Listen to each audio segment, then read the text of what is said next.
ഒരു കൈ ഉപയോഗിച്ച് മൊബൈൽ ഫോൺ നോക്കിക്കൊണ്ട് മറുകൈയിൽ സ്റ്റിയറിംഗ് തിരിക്കുന്ന ഡ്രൈവർമാരെ കണ്ടിട്ടുണ്ട്. എന്നാൽ രണ്ട് കൈയും വിട്ട് മൊബൈലിൽ ഗൗരവമായി മുഴുകിയിരുന്ന് ബസ് ഓടിച്ചു പോകുന്ന ഡ്രൈവർ കൈയോടെ സസ്പെൻഷനിലായിരിക്കുകയാണ് കക്ഷി.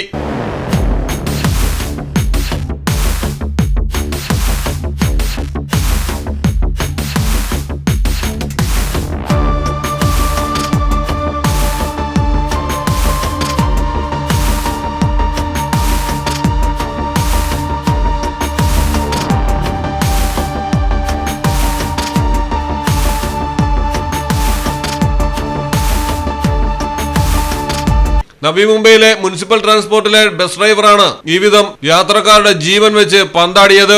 ഡ്രൈവറായ മഹാദൂർ ജാദറിനെയാണ് സസ്പെൻഡ് ചെയ്തിരിക്കുന്നത്. ഗുരുതരമായ നിയമലംഘനമെന്ന് വിലയിരുത്തപ്പെട്ടിരിക്കുന്ന സംഭവത്തിൽ ഡ്രൈവറിന്റെ ജോലി തെറിക്കാനും സാധ്യത. News desk, Malayalam television.